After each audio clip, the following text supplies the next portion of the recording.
할렐루야. 오늘도 우리에게 은혜 베풀어 주시는 하나님 앞에 기쁨과 감사하는 마음으로 함께 기도하시겠습니다. 하나님 아버지, 오늘도 우리에게 생명과 복을 주시고 하나님 앞에 주 예수의 이름을 부르며 간구하게 하심에 감사합니다. 우리의 연약함을 정직하게 고백하고 하나님이 우리에게 주실 것을 기대하오니 오늘도 우리와 함께하여 주시옵소서. 예수님의 이름으로 기도하였습니다. 아멘. 하늘에 계신 우리 아버지여, 이름이 거룩히 여김을 받으시오며 나라의 마옵시며 뜻이 하늘에서 이룬 것 같이 땅에서도 이루어지이다. 오늘날 우리에게 일용할 양식을 주옵시고 우리가 우리에게 죄 지은 자를 사하여 준 것 같이 우리 죄를 사하여 주옵시고 우리를 시험에 들게 하지 마옵시고 다만 악에서 구하옵소서. 나라와 권세와 영광이 아버지께 영원히 있사옵나이다. 아멘. 찬송가 511장 함께 찬양하겠습니다. 511장입니다.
하나님, 우리는 연약하고 부족하지만 주께 받은 은혜와 하나님이 베푸신 생명을 가지고 맡기신 사역들을 잘 마무리하고 감당하는 사람들이 되기를 원합니다. 여기까지 도우신 하나님이 앞으로도 도우실 수 있도록 우리의 모든 결정과 선택이 주와 함께하는 것이 되게 하여 주시옵소서.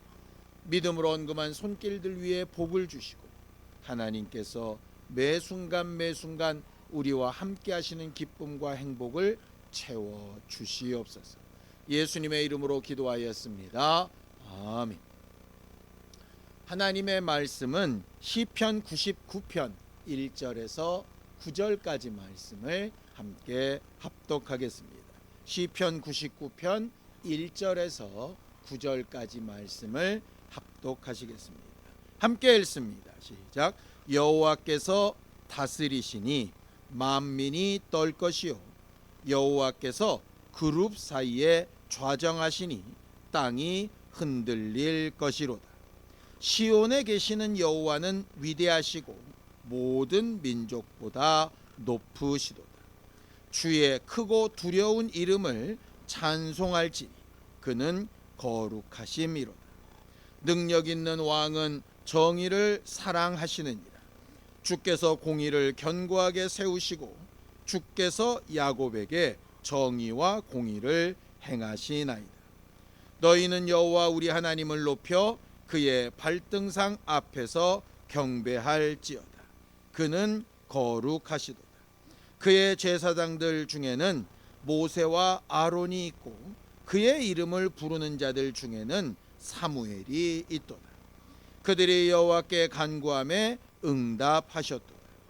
여호와께서 구름 기둥 가운데서 그들에게 말씀하시니 그들은 그가 그들에게 주신 증거와 율례를 지켰도다. 여호와 우리 하나님이여, 주께서는 그들에게 응답하셨고 그들의 행한 대로 갚기는 하셨으나 그들을 용서하신 하나님이시니이다. 너희는 여호와 우리 하나님을 높이고 그 성산에서 예배할지어다. 여호와 우리 하나님은 거룩하심이로라. 우리 하나님은 거룩하신 분이십니다. 흠이 없고 완전하신 하나님이시죠. 그의 생각도 완전하시고 그의 하시는 일도 완전하시고 그의 마지막 심판까지 완전하신 하나님이십니다. 그래서 하나님의 뜻과 하나님의 생각을 우리가 의라고 부르는 것이죠. 오늘 시편 99편에도 하나님은 거룩하시다, 하나님만 유일하게 거룩하시다라고 이렇게 말하고 있습니다. 거룩하다는 말은 구별되어져 있다, 차이가 있다라는 뜻이죠. 반면에 우리는 어떻습니까? 우리는 매우 불완전하고 또 능력의 허점도 많고 우리가 가는 모든 길과 방향의 실수도 많은 연약한 사람들인 것을 고백할 수밖에 없습니다. 하나님은 완전하시지만 우리는 그렇지 못합니다. 그래서 완전하신 하나님의 도우심과 역사를 필요로 하는 사람들이죠. 신앙생활의 출발은 여기서부터 출발합니다. 내 뜻이 완전치 못하고 내가 가진 마음과 생각이 완전하지 못하고 내가 가진 능력과 환경과 내가 할 수 있는 모든 것들이 불완전하니 하나님으로부터 뜻도 구하고 도우심도 구하고 역사도 구하는 거죠. 그 겸손한 정직한 마음에서 믿음은 시작하고 또 하나님 앞에 우리는 어떤 선택과 결정을 해야 되는가 하는 것을 계속 선택해 나가는 거예요. 그리고 언젠가 그 완전하신 심판자 하나님 앞에 서게 될 때가 있을 터인데 그때 하나님의 정의가, 하나님의 공의가 우리 앞에 분명히 바로 서서 내 연약하고 부족한 많은 부분들을 하나님의 것으로 채운 모습으로 살게 되는 것이 우리의 꿈이 될 겁니다. 성경을 좀 보죠. 시편 99편 4절에서 5절입니다. 함께 읽습니다. 시작. 능력 있는 왕은 정의를 사랑하시느니라. 주께서 공의를 견고하게 세우시고 주께서 야곱에게 정의와 공의를 행하시나이다. 너희는 여호와 우리 하나님을 높여 그의 발등상 앞에서 경배할지어다. 그는 거룩하시다. 우리가 예배하고 기도하고 찬양하고 하나님 앞에 나와 우리의 모든 사정을 아뢰고 하는 이유가 여기에 있습니다. 하나님은 정의와 공의를 우리 안에 이루고 싶어 하시는 분이시고 그 하나님의 정의와 공의가 우리 안에 이루어질 수 있도록 우리는 하나님 앞에 나아가는 것이죠. 성경은 그렇게 하나님 앞에 나아갔던 수많은 사람들의 이야기를 기록하고 있습니다. 그리고 오늘 본문에는 그 수많은 사람들 가운데 3명의 대표자를 말하고 있죠. 시편 96편 6절입니다. 함께 읽습니다. 시작. 그의 제사장들 중에는 모세와 아론이 있고 그의 이름을 부르는 자들 중에는 사무엘이 있도다. 그들이 여호와께 간구함에 응답하셨다. 수많은 사람들이 있는데 왜 하필 이 3명일까? 사실은 꼭 이 3명이 아니어도 마찬가지 결과일 겁니다. 어쨌든 오늘은 제사장 중에서 2명, 기도했던 선지자 중에 1명, 이렇게 3명을 들고 있습니다. 이 3사람이 하나님 앞에 기도하고 하나님 앞에 나아갔더니 하나님께서 받아주시고 응답하시고 함께 해주셨더라, 이것입니다. 그럼 그들이 어떤 면이 있었길래 하나님이 들으시고 응답하시고 함께하여 주셨을까? 우리는 어떤 면을 닮아야 할까? 그들의 신앙이 완벽하고 그들의 삶이 온전하고 그들이 했던 모든 일들이 정말 하나님 보시기엔 너무나도 아름답고 칭찬받을 만한 일이었는가? 그랬다면 우리한테 아마 절망일 수도 있겠습니다. 그런데 한 사람 한 사람의 면면을 살펴보면 물론 대단히 수고하고 애쓰고 하나님의 뜻대로 살아보려고 몸부림쳤던 사람들인 것은 맞지만 각각의 삶에 분명한 결격 사유들이 있었습니다. 모세를 먼저 볼까요? 모세는 기본적으로 살인자였습니다. 자기의 힘으로 자기의 동포들을 어떻게 구원해 보려고 애쓰다가 본의 아니게 살인을 했죠. 살인자의 거짓말장애입니다. 그걸 몰래 묻어버리고 아닌 척하고 살고 있었습니다. 그 다음엔 도망자지. 그 도망갔던 그 삶에서 낙심되어 있을 때에 하나님께서 일방적으로 찾아오셨고 그를 하나님의 사람으로 만드셨습니다. 과거에 여러 가지 어려웠던 잘못된 습성들을 고친 것처럼 보였지만 사실은 정말 하나님께서 명하신 대로 하지 않고 자기 감정대로 반석을 2번이나 쳐서 물내고 하는 사건 때문에 믿음이 없다 판단하셔 결국 가나안 땅에 들어가지 못하는 격정적인 감정을 가진 사람입니다. 결국 우리와 똑같은 사람이라는 거죠. 뭔가 좋아져 보이는 것 같지만 결국은 또 실수하는 연약한 사람입니다. 아론은 어떻습니까? 모세를 후원하고 도우며 모세를 대신해서 대제사장으로 역사했던 훌륭한 사람인 건 맞습니다. 그런데 아주 그에게 큰 결격 사유가 있죠. 모세가 시내산에 올라가서 율법을 받을 때 밑에서 백성들과 함께 동화되어서 황금 송아지를 만들고 큰 잘못을 저지릅니다. 잘못을 저지르고 나서도 자기가 앞장서서 회개하는 것이 아니라 그저 핑계대기에 급급합니다.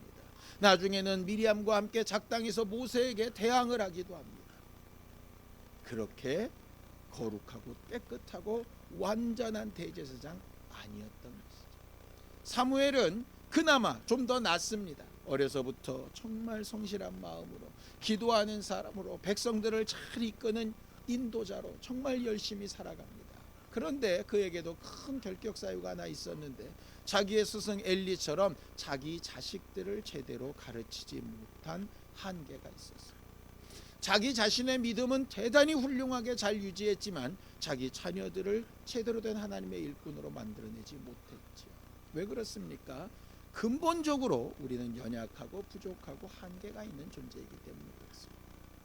그럼 그렇게 한계가 있고 부족하고 우리랑 별반 다르지 않을 것 같은 그런 사람들을 대표적인 사람들로 만들어 놓으신 이유가 뭘까? 그럼 그들은 그런 어려움과 그런 잘못과 그런 실수 가운데서 과연 뭐가 있어서 하나님께서 들으셨고 응답하셨고 사용하셨고 함께 하셨을까? 그걸 우리가 알면 우리같이 연약하고 부족하고 감정적이고 잘못된 실수가 많은 사람들일지라도 하나님 앞에 뭔가 할 수 있지 않겠습니까? 성경은 이렇게 이야기합니다. 시편 99편 7절에서 8절입니다. 함께 읽습니다. 시작. 여호와께서 구름 기둥 가운데서 그들에게 말씀하시니 그들은 그가 그들에게 주신 증거와 율례를 지켰도다.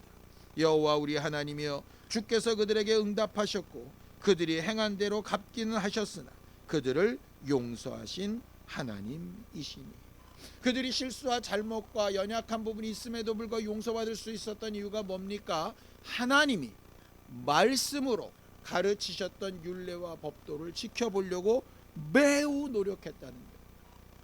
하나님께서 이루어 놓으신 응답들과 과거에 받았던 것을 망실하지 않고 잃어버리지 않고 지금 낙심되고 실망된 일이 있어도 과거에 받았던 은혜를 무시하거나 잃어버리지 않고 다시 받은 은혜를 기억하고 하나님이 응답하셨던 것을 기억하고 지금 상황과는 맞지 아니하나 그래도 하나님께서 일하셨던 것과 또 이렇게 하라고 하신 말씀을 기억해서 비록 따라오지 못하고 이루지 못하는 연약함 가운데도 그 방향을 분명히 하고 발걸음을 분명히 했다는 것.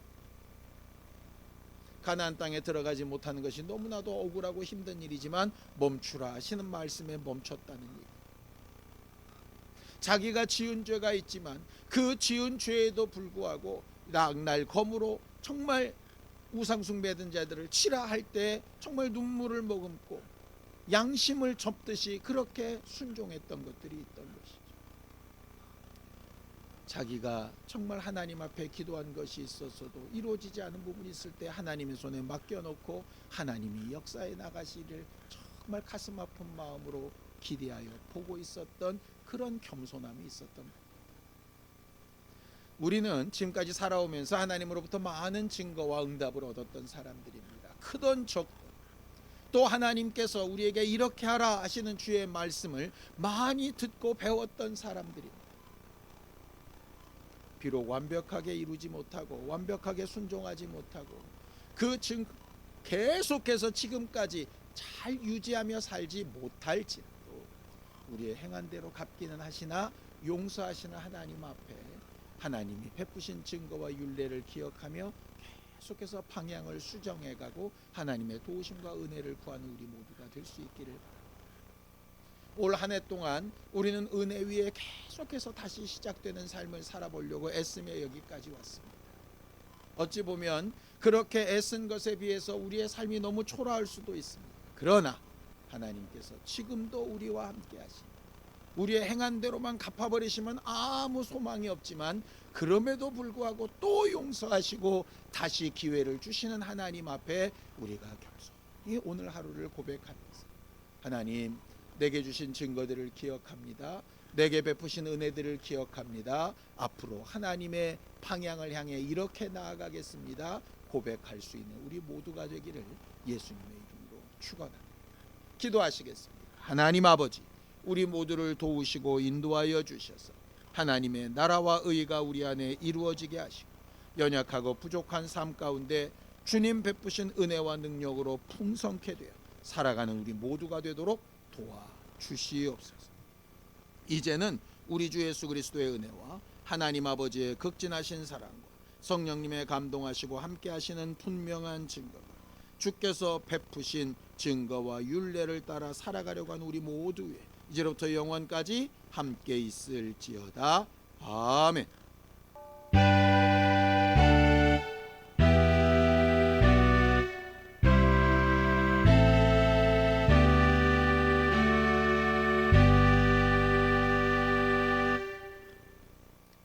오늘도 하나님이 베푸신 증거를 기억나게 하시고 나아가야 될 방향을 말씀으로 가르치신 하나님 앞에 함께 기도하시겠습니다.